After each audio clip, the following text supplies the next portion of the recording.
예수께서 다시 회당에 들어가시니 한쪽 손 마른 사람이 거기 있는지라.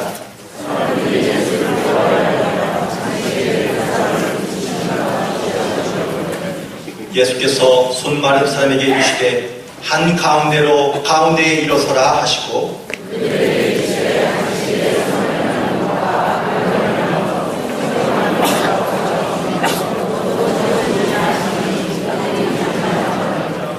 그들의 마음이 완악함을 단식하다 노하심으로 그들을 둘러보시고 그 사람에게 이르시되 내 손을 내밀라 하시니 내밀매 그 손이 회복되었더라. 그가 세밀히 나가서 곧 헤롯 왕과 함께 어떻게 하여 예수를 죽일까 의논하니라. 어느 고등학교에서 있었던 시화입니다. 어느 학교든지 참 무서운 선생님이 있기 마련 아닙니까? 이 학교에서 수학 선생님이 가장 무서운 선생님이었다고 하는데요. 수업 시간에 겁도 없이 어느 아이가 껌을 씹다가 선생님에게 걸렸습니다. 선생님이 화가 확 나가지고요. 그 아이에게 이렇게 얘기했습니다. 뱉다 껌! 탁 그러니까 그 껌 씹던 아이 뒤에 있던 아이가 갑자기 벌떡 일어나더니 선생님 죄송합니다. 너 뭐야? 그랬더니 제가 피곤해서 잠을 좀 잤습니다. 라고 이렇게 얘기하는 겁니다. 이해 안 되는 상황 가운데 도대체 무슨 일이 일어난 것인지 알고 보니 번떡 일어난 그 아이의 이름은 백득금입니다. 배터껌, 언뜻 들으면은 자기 이름을 말하는 것 같아서 그가 졸다가 갑자기 일어났는데요. 또 졸다가 일어난 아이에게 뒤에 있는 아이들이 장난치고 야 선생님이 너 푼다 빨리 나가봐 이렇게 얘기해서 결국은 이 아이는 선생님 앞에 나가서 명분도 모르고 한참을 혼났다는 것이죠. 여러분들 만약에 우리가 살면서 우리가 알고 있고 혹은 우리가 생각하고 있는 것들을 따라서 우리는 사실은 선택하며 사는 경우가 많이 있지만 솔직하게 말하면 어떻게 해야 될지 모르는 경우가 많이 있기도 합니다. 어느 지방의 조그만 동물원에 있었던 이야기인데요. 이 동물원에서 가장 인기 있는 동물은 뭐니 해도 고릴라였습니다. 그런데 갑작스럽게 이 고릴라가 죽은 겁니다. 그러자 이 아이들의 원성이 자작합니다. 빨리 고릴라를 살려내라고 막 원성이 자작하고요. 그리고 막 편지도 보냅니다. 그런데 이 동물원 측에서는 난감한 거죠. 고릴라를 다시 살릴 수도 없고 그리고 다시 돈을 주고 사오려니 돈이 너무 많이 들고 훈련하는데도 너무 오래 걸립니다. 그래서 생각해낸 것이 고릴라를 기르던 사육사가 고릴라의 탈을 쓰고 다시 고릴라를 연기하는 겁니다. 그랬더니 웬일입니까? 오히려 고릴라의 탈을 쓴 사람이 너무 연기를 잘해서 대박이 나는 거죠. 인산이를 일으키게 되었습니다. 더 인기가 많아졌습니다. 그러자 이 고릴라 연기를 하고 있는 이 사육사가 마치 자기가 고릴라가 된 것처럼 착각 가운데 빠져 살게 된 것입니다. 어느 날 나무를 타다가 그가 떨어졌는데요. 하필 떨어진 곳이 옆에 있던 사자 위였습니다. 사자가 자기 앞에 걸어오는 것을 보자 그가 두려움을 느끼고요. 그가 막 가면을 벗으려고 하는데 가면이 벗겨지지 않는 겁니다. 그래서 소리를 지르려고 사람 살려! 이렇게 소리를 지르려고 할 때 사자가 조용히 와서 얘기합니다. 야 조용히 해. 소리 지르면 너나 나나 우린 끝이야. 라고 이렇게 얘기했다는 것이죠. 사자도 뭐예요? 사람이 그 안에 들어가 있었던 것이죠. 가만히 사람들을 보니까요. 다 사람들은 자기의 모습을 숨기고 살아가는 사람들이 의외로 우리 주변에 많은 것을 보게 됩니다. 겉모습과 그리고 속상이 다른 사람들도 많고요. 자기의 모습을 드러내지 않고 숨기려고 하는 사람들도 의외로 많습니다.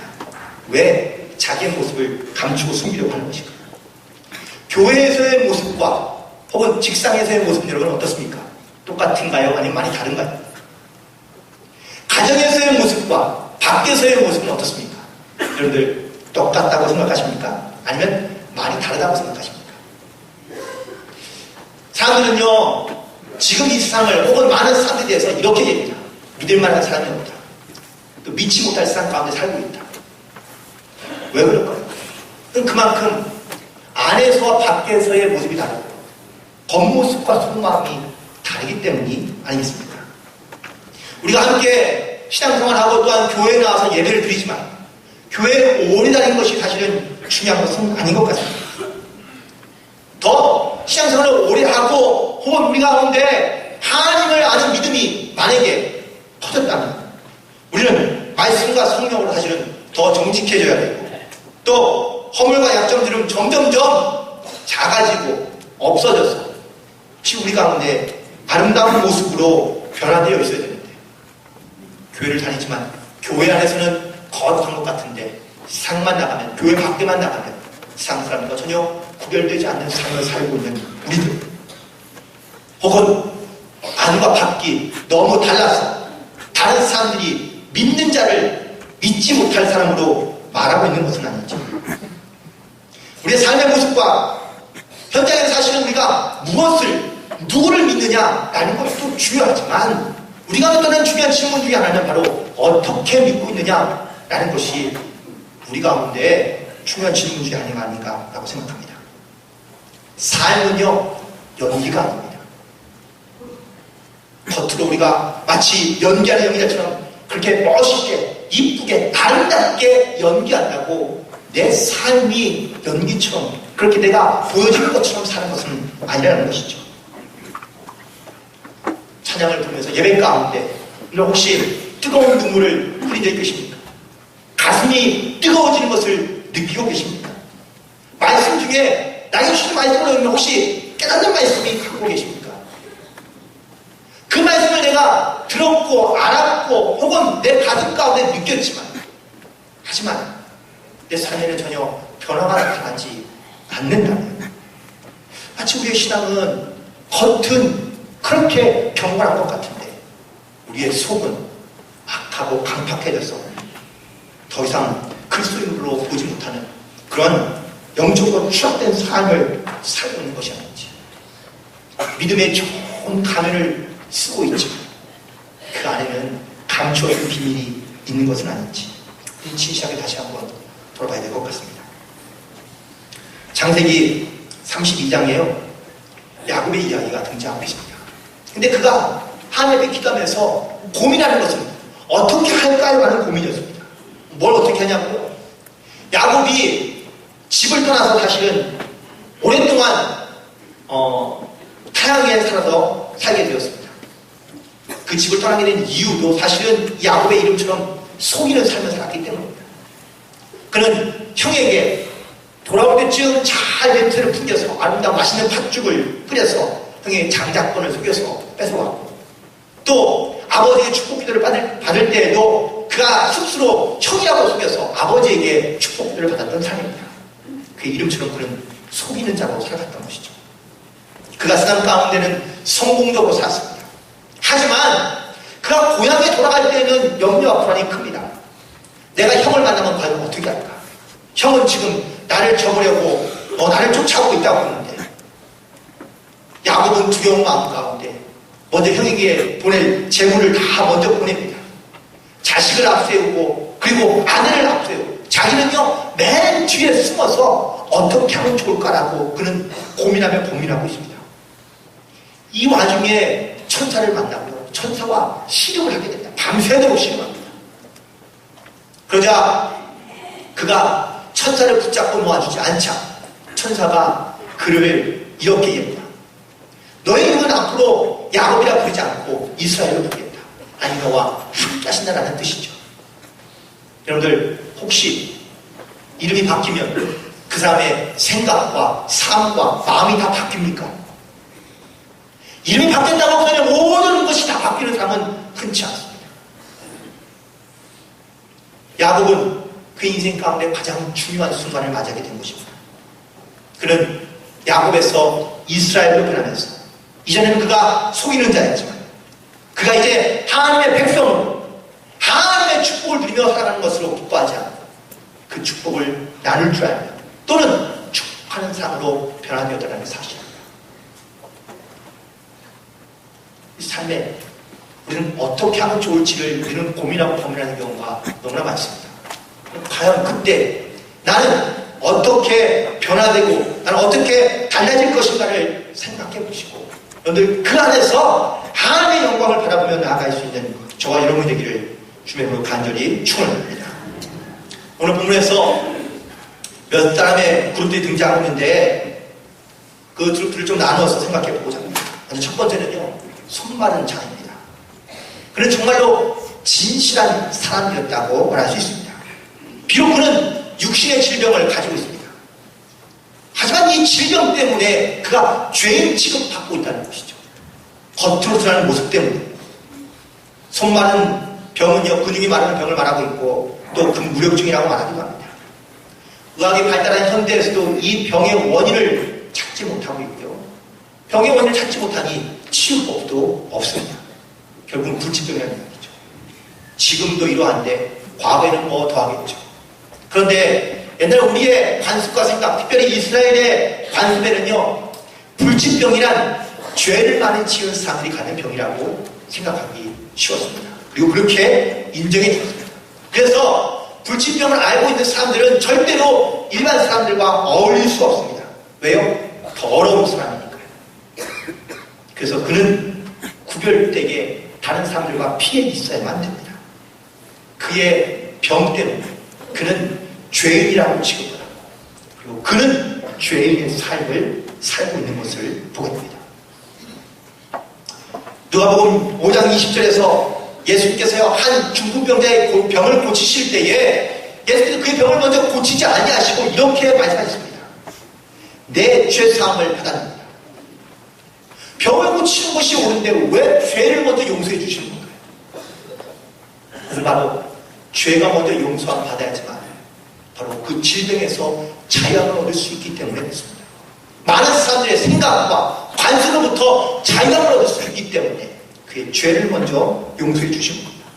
누가복음 7장에서도 한 죄인인 여인이 예수님에 다가와서 자기의 향유를 발에 붓고 그리고 그의 머리털로 예수님의 발을 씻겨주는 장면이 등장하고 있습니다. 그녀가 죄인인지 다 알고 있습니다. 더러운 여자라는 것이죠.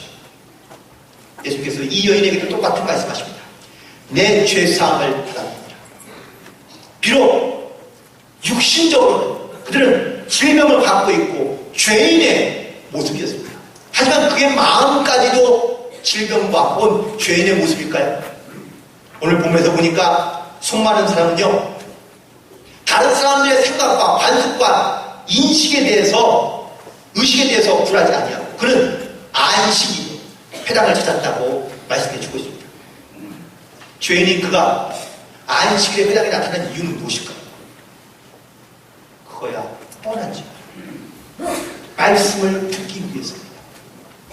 하나님 앞에 예배자로 서기 위해서입니다. 그는 이 자리에 죄인임에도 불구하고, 그는 병자임에도 불구하고 그는 안식일날 회당에 찾아와서 그 하나님의 말씀을 들으며 또한 사모하는 마음을 가지고 나왔다는 것이죠. 그의 육신은 병자일지 모릅니다. 그의 영은 저는 건강하다고 말하고 싶습니다. 사실 육이 아프면은요, 영도 건강하기가 쉽지 않습니다. 육이 약한데 어떻게 영적으로 건강한 생활을 할 수 있습니까? 또 반대로 영이 사실은 약한데 어떻게 육적으로 하나님을 향해 살아가는 삶을 살 수 있겠습니까? 따라서 지금 영과 육이 다 건강해야 됩니다. 하지만 육이 약하면은요, 영이라도 강건해서 영을 통하여 하나님 앞에 이 육을 회복시킬 수 있는 기회가 있다는 사실을 잊지 마시기 바랍니다. 반대로 영이 약하면요, 그러면 육의 헌신을 통하여 하나님 앞에 더욱더 영이 성장하며 성숙할 수 있는 그 기회를 반드시 붙잡고 나가시길 간절히 부탁을 드립니다. 근데 우리는 늘 반대거든요. 늘 어떻게 이렇게 얘기합니다. 아유, 제가 몸이 안 좋았어요. 아우, 일을 못할 것 같아요. 네, 맞습니다. 육이 약하니까 하나님 일 하기가 쉽지 않아요. 또 영이 약하다는 이유로요, 우리는 교회에 잘 나오지 않으려고 합니다. 하지만 오늘 보면서 나오는 이 손마른 사람은요, 그는 유체적인 질병을 갖고 있음에도 불구하고 그의 영은 강건하고 건강했습니다. 말씀을 사모하고 예배하는 자리에 그가 열심으로 참여했을 때 그의 영이 강건하고 건강한 사실을 예수님께서는 이미 알고 계셨고 보고 계신 것이죠. 그래서 예수님께서 그를 발견하고 이렇게 말씀하십니다. 많은 의견 속에서 예수님이 그 수많은 사람을 지명하여 앞에 세우십니다. 많은 사람들 앞에 한가운데 서라고 명령하십니다. 말은 쉽지만, 여러분들, 이 손마른 사람은요, 사실 예배하고 목이 맞지만, 지금 몰려오는 겁니다. 남들한테 들키면 쫓겨나거나, 혹은 몰매를 맞아서 그가 죽을지도 모릅니다. 더러운 사람이 어떻게 깨끗한 사람과 같이 함께 있을 수 있습니까? 그래서 그건 사실은 몰래 들어온 겁니다. 지금 현대에는요, 익명의 그리스도인들이 많다고 합니다. 이 말이 무슨 말이냐고요? 교회는 다니는데 자기를 드러내고 싶지 않은 거예요. 몰래 왔다가 살짝 왔다가 그리고 쉽게 빨리 빠져나가고 도망가버려요. 그런 익명의 그리스도인들이 많습니다. 왜 그럴까요? 부담스러운 것이죠. 내가 알려지는 것, 그리고 내가 드러나는 것, 그리고 나를 많은 사람들이 보고 있는 것에 대해서, 혹은 또 많은 사람이 나에게 주는 부담감이 싫어서 익명의 그리스도인들이 점점점 많아지고 있는 것이 지금의 교회의 모습이라고 합니다. 혹시 이 자리에 그런 마음을 오셨습니까? 그냥 원래 왔다가 그냥 잠깐 있다가. 사실 손 마른 사람은요, 말씀을 사모하면 나오겠지만 자기의 이 연약함 때문에 그는 몰래 왔다가 몰래 가고 싶었습니다. 근데 예수님이 그를 발견하고 한가운데 세우셨거든요. 두렵지 않습니까? 떨리지 않겠습니까? 내가 만약에 이런 상태로 이 앞에 서게 된다면 나는 분명히 욕을 먹게 될 것이고, 그리고 많은 사람도 비난받게 될 것이고, 또 나에게 다가올 그런 여러 가지 많은 어려움들을 그는 왜 생각하지 않았겠습니까? 하지만 그래도 불구하고 그는 예수님의 명령대로 순종하여 많은 사람들 앞에 섰습니다. 그때에 놀라운 기적을 만나게 된 줄로 믿습니다. 가장 진실하고 정직하게 주님 앞에 섰던 이 손마른 사람, 예수님의 기적의 주인공이 되고 또 예수님의 말씀에 순종하고 그가 새로운 영적인 회복을 얻게 된 줄로 믿습니다. 반대로 이 손마른 사람과 등장하고 있는 또 다른 사람들은 바리새인들입니다. 이 사람들은요, 거짓의 가면을 쓰고 있는 사람들입니다. 이 사람들은 습관적으로 사람들을 속이기를 그들은 방법도 합니다. 어떻게 속이냐고요? 그들은 사람들을 구제하는데 회당이나 아니면 시장에 나가서, 거리를 나가서 많은 사람들에게 내가 이렇게 구제한다라고 보여줍니다. 또 기도하는 곳에서는요, 그들은 큰 소리로 내어서 기도합니다. 왜요? 나에게 기도하고 있다는 것을 자랑하기 위해서죠.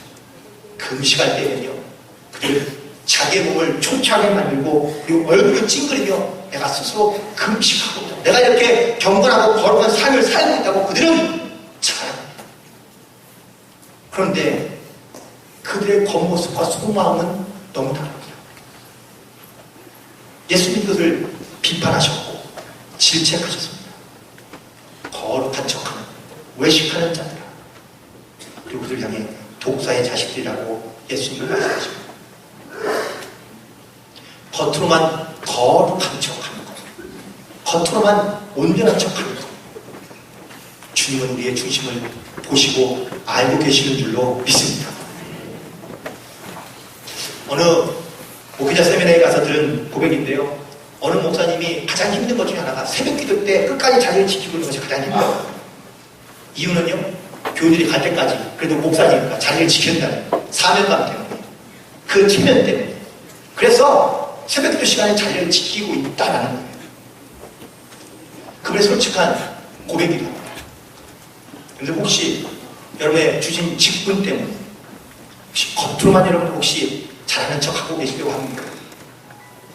나에게 주시는 사명과 혹은 나의 부신 가운데 우리가 주님 앞에 순종하는 마음으로 나가는 것이 아니라 내가 사람의 체면 때문에 혹은 나에게 어떤 직분의 어떤 이런 분례 때문에 어쩔 수 없이 겉으로는 잘하는 것 같지만 경건하고 거룩한 척 하지만 속마음 그렇지 않은 우리의 속이는 습관들 혹시 우리는 갖고 있지 않습니까?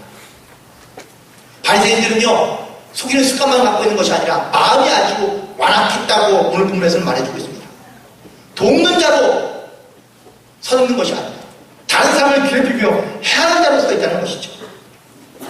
바리새인들이나 서기관들은요, 성경의 말씀에 율법에 도라라는 말씀이 없기 때문에 그들은 돕지 않습니다. 어려운 삶을 만나도 그냥 지나칩니다. 그들과 상관없기 때문에 도라는 명령이 없기 때문에 그들은 돕지 않습니다. 그들을 드러내고 자랑하기에 급급합니다. 오늘 본문에서 이 바리새인들이 안식일날 회당에 와서 예수님을 주시하고 있습니다. 왜 주시하는 겁니까? 어떻게 하면은 저 예수를 제가 죽일까? 무엇으로 엮을까?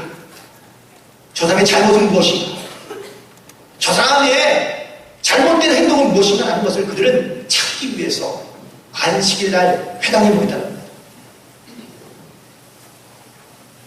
주시하고 기회를 찾은 이유는 바로 고발거리와 약점을 찾고요. 그리고 결국은 그를 죽이기 위해서이죠. 오늘 본문의 마지막 때서도 어떻게 하면 예수를 죽일까? 그를 고민했다고 말해주고 있습니다. 마음이 강팍해지면은요, 사람의 모습도 점점점 강팍해져 갑니다. 하지만 반대로 사람의 마음 가운데 기쁨과 감사가 있으면요, 그 사람의 삶도 기쁨과 감사를 넘치는 삶으로 바뀌어가는 것을 봅니다. 바리새인들의 이 모습을 통해서 우리의 모습을 다시 한번 돌아봅니다. 나는 정말 주님의 그 자녀로서 내 마음 가운데 그런 완악한 마음, 강팍한 마음이 아니라 사랑의 마음, 그리고 이해해줄 수 있는 용서의 마음이 있는지를 다시 한번 돌아봅니다. 예수님께서 이런 사람들의 마음을 아시고 또 보셨기 때문에 예수님께서 그 사람들에게 묻으셨습니다. 안식일에 선을 행하는 것과 악을 행하는 것, 생명을 살리는 것과 죽이는 것 이게 무엇이 옳으냐? 라고 묻으셨습니다. 그런데 이 질문의 의도에는요, 이런 뜻이 담겨져 있습니다. 무엇이 옳고 그르냐라는 것이 중요한 것이 아니라 어떻게 행동해야 되겠느냐, 어떻게 하면 좋겠느냐 라고 묻고 있는 겁니다. 예수님께 보시는 이 질문에는요, 몇 가지 의미가 담겨져 있습니다. 예수님의 행함을 통하여 예수님은 나는 율법보다 생명을 더 사랑한다라고 말씀해 주고 있는 것이죠. 법을 지키는 것도 중요하지만 사실은 생명을 지키는 것이 가장 원칙이고 이것이 가장 중요한 것임을 우리 가운데 말해주고 있습니다. 그래서 예수님은요, 새 계명을 주니 너는 서로 사랑하라고 우리 가운데 말씀해 주십니다. 사랑이 모든 율법의 최고의 계명임을 말씀해 주고 있습니다. 그래서 생명을 사랑하라고 말해주고 있습니다. 두 번째는요, 육신보다 영혼을 사랑하라고 말해주고 있습니다. 성마른 자의 모습은 육신은 질병이고 죄인입니다. 하지만 그의 영은 하나님을 사랑하며 하나님을 사모하는 자 가운데 서 있음을 예수님은 깨달았고 보고 계신 것이죠. 반대로 바리새인들은 겉은 예배하는 자이다, 그의 속은 간악하고 완악한 강팍한 마음을 갖고 있다는 사실을 예수님이 아셨기 때문이죠. 우리는 육신보다 영혼을 사랑해야 될 줄로 믿습니다. 동시에 거짓과 위선으로 섬기는 것이 아니라, 사랑하는 것이 아니라 진실과 진심으로 사랑하는 것임을 말씀해 주고 있습니다. 마지막으로 예수님의 이 말씀 가운데는요, 죽음과 고난이 있음을 아시고도 행동하셨다는 사실이죠. 안식일날 병을 고치는 것, 이건 분명히 율법에 위배되는 행동입니다. 그렇기 때문에 예수님은 병을 고친다는 것, 그것은 바로 당신이 당할 고난, 그리고 그 죽음에 이르는 그러한 어려움이 있다는 사실을 예수님은 알고도 행하셨다는 사실입니다. 이런 가운데 고난이 있으면 알고도 행동할 수 있는 사람이 과연 얼마나 있을까요? 일을 힘들게 하고 어렵게 하는 알고 있으면서도 과연 그 일을 행할 수 있는 사람은 과연 얼마나 되겠습니까? 어떻게 하느냐, 어떻게 할 것이냐라는 것은 우리 가운데 중요한 선택의 기로가 됩니다. 하지만 그 안에서 우리가 무엇을 먼저 바라보고 생각하느냐가 우리가 행할 바를 결정할 수 있는 가장 귀하고 복된 선택의 기준이 될 줄로 믿습니다. 말씀을 마치려고 합니다. 오늘 보면서 예수님은 사람들에게 묻으셨습니다. 무엇이 옳으냐? 라고 묻으셨지만 사실은 이 질문은 어떻게 하면 좋겠느냐? 어떻게 할 것이냐라는 것을 우리 가운데 묻고 있는 질문입니다. 이 질문에 많은 사람들은요, 잠잠했습니다. 몰라서 잠잠한 게 아닙니다. 알고 있지만 할 수 없기 때문에 잠잠한 것입니다. 무엇이 옳은가를 묻는 질문이지만 사실은 내가 어떻게 하면 좋겠느냐라는 이 질문으로 예수님께서는 물으신 것입니다. 선을 행하고 생명을 구하는 것이 마땅하며 옳은 일이지만 하지만 나는 아직도 내 마음 가운데 어떻게 해야 될지를 결정하지 못하는, 오히려 이 질문 가운데 우리의 마음이 강팍해지고 완악해져서 예수님의 질문의 의미를 깨달았지만 그대로 실천하지 못하고 오히려 예수님을 죽이고자 하는 사람들이 생겨났다는 것입니다. 반대로 오늘 예수님의 이 말씀 속에서 오히려 자기의 모든 것을 진실하게 내어놓았던 손 많은 사람은요, 오히려 그의 질병에서 노입받고 또 그가 회복되게 된 줄로 믿습니다. 어떤 사람은 예수님의 말씀에 은혜를 받고 혹은 새로운 영적인 회복을 이루어가는데, 어떤 사람은 똑같은 말씀을 듣고도 그들의 마음은 더 강팍해져서 예수님을 죽이려 하고 예수님을 죽이고자 의논하고 그들의 마음이 점점점 악한 마음으로 바뀌어가는 것을 보게 됩니다. 오늘 이 자리에 앉아계신 여러분들에게 때로는 하나님의 말씀이 우리 가운데 들려질 때 나는 과연 어떤 마음으로 받고 있는지를 다시 한번 돌아봅니다. 어떤 사람에게는 은혜가 되는데 어떤 사람에게는 상처가 된다고 얘기하는 분들이 있거든요. 왜 그럴까요? 중요한 것은 우리의 마음이 문제라는 것이죠. 강팍해져 있는 상태에서는 어떤 말씀을 들어도 강팍한 마음으로밖에 받아들일 수가 없다는 것입니다. 우리의 마음을 사모하는 마음으로, 진실하고 정직한 마음으로 주님 앞에 내어놓을 때 우리가 어떻게 할 것인가를 결단하고 또한 그 안에 하나님의 뜻과 하나님의 섭리를 분별하며 나아가게 될 줄로 믿습니다. 오늘 손마른 자 보고 바리새인들의 모습을 통해서 우리의 겉사람과 속사람을 다시 한번 생각해봅니다. 내 겉모습은 경건하고 거룩한 것 같지만 정말 내 안에 있는 영의 모습은 가장 강팍하고 혹은 어쩌면 더러운 그런 병자의 모습을 갖고 있는 것을 합니다. 내가 육이 약할수록 영이 더욱더 건강해져야 되는데 내 육의 약함을 핑계로 내 영은 점점점 약해져 가고 있지 않습니까? 오늘 말씀 속에서 우리가 정말로 하나님의 은혜를 얻은 땅 가운데 살고 있음을 기억하며 진실하고 거룩하게 주님 앞에 온전히 서게 되기를 간절히 축원합니다. 그리고 감사와 사랑으로 충만해서 은혜로운 삶을 살고 하나님과 연합하여 하나가 되는 복된 한 해가 되는 그런 여러분의 삶이 되기를 주님의 이름으로 간절히 축원합니다. 기도하시겠습니다. 주님, 우리의 겉모습은 주님 앞에 얼마나 온전히 설 수 있는지를 다시 한번 돌아봅니다. 하지만 주님, 우리의 겉모습보다는 내 안에 있는 영의 모습이 더욱더 소중하고 귀중합니다. 주님, 우리가 영적으로 강건해지며 또한 영적으로 주님 앞에 진실하고 정직하게 서서 주 앞에 나아가도록 인도하여 주옵시고, 주님, 영의 강건한 모습을 통하여 하나님의 귀한 사람들을 잘 감당할 수 있는 자가 되도록 인도하여 주옵소서. 주의 말씀을 들을 때마다 우리의 심령이 뜨거워지고 새로워지고 또한 하나님의 말씀에 붙잡혀 살아갈 수 있는 믿음의 결단을 통하여 주님과 동행하는 삶을 살게, 연합하는 삶을 살게 인도하여 주옵소서. 모든 영광 주께 돌리오며 예수의 이름으로 기도드리옵나이다. 아멘.